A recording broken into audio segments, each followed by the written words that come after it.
పిఠాపురంలో పవన్ స్థిర నివాసం 3 ఎకరాల 52 గుంటల భూమి కొనుగోలు, నివాసము, క్యాంప్ ఆఫీస్తో పాటు పార్టీ కార్యాలయ నిర్మాణానికి ప్రణాళికలు.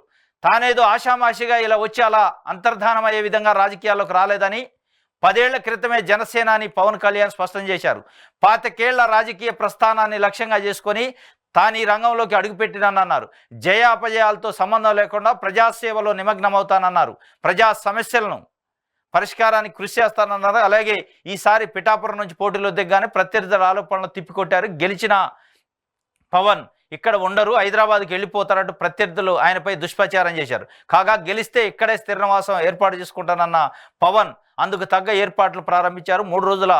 మూడు రోజుల సొంత నియోజకవర్గ పర్యటనలో భాగంగా పిఠాపురం మండలం భోగాపురం గ్రామ పంచాయతీ పరిధిలోని ఇల్లింద్రాడ రెవెన్యూ గ్రామంలో సుమారు 16 ఎకరాలున్న జీ రాయితీ పల్ల భూముల్లో 1 ఎకరం 44 కుంటలు, 2 ఎకరాలు 8 కుంటల బిట్లను విడివిడిగా ఆయన కొనుగోలు చేశారు.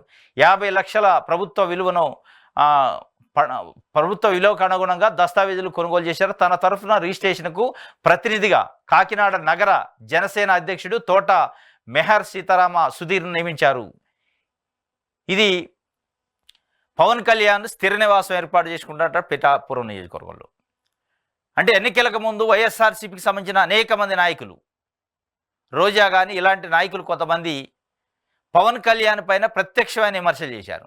పవన్ కళ్యాణ్ అక్కడ ఉండడు, గెలిచినా ఓడినా హైదరాబాద్కి పరిమితమైన నాయకుడు ఆయన నాయకుడు కాదు, గెస్ట్ అంటే ఏమంటారు ఏదో ఎలక్షన్ అప్పుడు వచ్చి వెళ్ళే నాయకుడు అని చెప్పి ఆయన పైన తీవ్రమైన విమర్శలు చేశారు. ఆయన ప్రజాసేవకు రాలేదు, ఇది రాజకీయాలు ఆయనకు విడిది కార్యక్రమాలు ఎక్కువ ఉంటాయి కాబట్టి ఆయన ఉండడు పిఠాపురంలో నివసించే వ్యక్తి కాదు, అసలు ఏపీలోనే ఉండడు, హైదరాబాద్కి పరిమితం అవుతాడు, ఆయన సినిమాల పైన దృష్టి పెడతాడు, ఆయనకు ప్రజాసేవ చేసే దృక్పథం కానీ ఆ సంకల్పం కానీ లేదు అని విమర్శలు చేశారు. విమర్శలు చేయడంతో పాటు అసెంబ్లీ గేటు తాకనేమని కూడా చెప్పారు. రోజా లాంటి వాళ్ళు అసెంబ్లీ గేటు దాకనేనంటే గేటు బద్దలు కొట్టుకొని ఎంతమందికి టికెట్లు ఇచ్చిండో అంతమందిని గెలిపించుకొని 21 మంది జట్టుతోని గేటు బద్దలు కొట్టుకొని అసెంబ్లీకి పోయిండని పవన్ కళ్యాణ్ సంబంధించిన అభిమానులు ఆయన పార్టీ శ్రేణులు చెప్తున్నారు.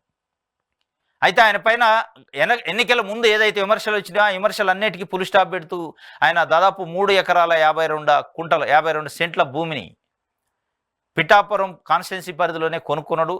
ఆ భూమిలోనే ఆఫీసు, ఆ క్యాంప్ ఆఫీసు, ఆ పార్టీ ఆఫీసు మొత్తం కూడా పెద్ద ఎత్తున పెద్ద కన్వెన్షన్ లాంటిది ఏర్పాటు చేసి మీటింగ్కి హాల్స్, కాన్ఫరెన్స్లు పెట్టుకోవడానికి, దాంతోపాటు సొంత నివాసం కూడా అదే భూమిలో ఏర్పాటు చేసుకుంటారట.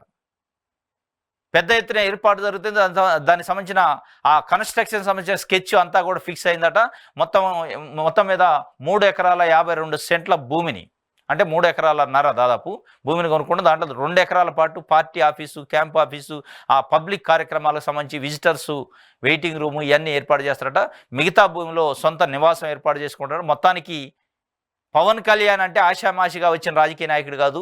ఒక 25 సంవత్సరాల రాజకీయ విజన్తోని, 25 సంవత్సరాలు రాజకీయాల్లో ఉండాలి, రాజకీయాల్లో ప్రజాసేవ చేయాలనే ఒక సంకల్పంతోని, ఒక ముందు చూపుతోని, ఒక ఎత్తుగడతోని వచ్చిన నేను అంత ఆషామాషిగా వచ్చి వెళ్ళే అంతర్ధానమయ్యే రాజకీయ నాయకుడు కాదు. గెలుపుతోని కానీ ఓటమితోని కానీ సంబంధం లేకుండా ఆంధ్రప్రదేశ్ ప్రజలకి 25 సంవత్సరాల పాటు సేవ చేయాలనే ఒక సంకల్పంతో, ఒక దీక్షతోని వచ్చినని ఆయన స్పష్టంగా గతంలోనే చెప్పిండు. దానికి ఫౌండేషన్ వేసుకుంటుండు. చాలా వ్యూహాత్మకంగా రాజకీయ అడుగులు పవన్ కళ్యాణ్ వేస్తున్నట్టు అనిపిస్తుంది. రాబోయే ఎన్నికల్లో అంటే ఇవన్నీ చూస్తుంటే ఈ స్థిర నివాసం కానీ క్యాంప్ ఆఫీసులు కానీ అక్కడనే మొత్తంలో ఏపీలోని నివాసం ఉండే ఏర్పాటు చేసుకుంటుందంటే 2029 ఎన్నికలకు సంబంధించి పవన్ కళ్యాణ్ చాలా వ్యూహాత్మకంగా వ్యవహరిస్తాడు అని చెప్పి రాష్ట్రంలో ఆల్టర్నేట్గా ప్రభుత్వాన్ని ఏర్పాటు చేసే శక్తిగా జనసేనని తీసుకెళ్లాలనే ఒక సంకల్పంతో ముందుకు పోతున్నట్టు అనిపిస్తుంది. ఇప్పుడు పొత్తులో ఉన్నారు, పొత్తు ధర్మంలో ఉన్నారు. కానీ 2029 ఎన్నికల్లో ఒక ముఖ్యమంత్రి అభ్యర్థిగా ప్రొజెక్ట్ కావడానికి, ముఖ్యమంత్రిగా రాష్ట్రాన్ని ఏలటానికి, జనసేన పార్టీ ఆధ్వర్యంలోనే ప్రభుత్వాన్ని ఏర్పాటు చేయడానికి ఒక ఎత్తుగడతోని, ఒక విజన్తోని, వ్యూహంతో ముందుకు పోతున్నట్టు మనకు స్పష్టంగా అర్థమవుతుంది. ఇది మొత్తానికి రాష్ట్ర వ్యాప్తంగా ఒక 21 స్థానాల్లో గెలిచిండు 100% సీట్లలో. కానీ రేపు భవిష్యత్తులో రాష్ట్ర వ్యాప్తంగా అన్ని కాన్స్టిట్యున్సీల్లో జనసేన పార్టీ అభ్యర్థులను పెట్టి జనసేన పార్టీనే మెజార్టీ తెచ్చుకొని జనసేన పార్టీనే ముఖ్యమంత్రిగా ప్రభుత్వాన్ని ఏర్పాటు చేసే దిశగా ఆయన అడుగులు ఉన్నట్టు అర్థమవుతుంది. అంటే ఎక్కడ తగ్గాలో తెలుసు, ఎక్కడ నెగ్గాలో తెలుసు పవన్ కళ్యాణ్కి అనేది పెద్ద ఎత్తున రాజకీయ విశ్లేషకులు గడిచిన ఎన్నికలు ఆయన చేసిన వ్యూహం, ఆయన ఏదైతే కూటమి ఏర్పాటు దీంట్లో కీలక భూమికి పోషించాడు కాబట్టి ఎక్కడ ఎట్లా నెగ్గాలి ఎక్కడ తగ్గాలి తెలుసు కాబట్టి ఇప్పుడు తగ్గిండు, 21 సీట్లు తీసుకుండు, ప్రభుత్వంలో ఉప ముఖ్యమంత్రి కీలకమైన పొజిషన్లో ఉన్నాడు. రేపు ఎక్కడ నెగ్గాలో తెలుసు, ఎట్లా నెగ్గాలో తెలుసుకునే ఆ వ్యూహంలో ఉన్నట్టే మనకు అర్థమైంది. మొత్తానికైతే స్థిర నివాసం ఏర్పాటు చేసుకున్నట. ఇది ఒక వార్త.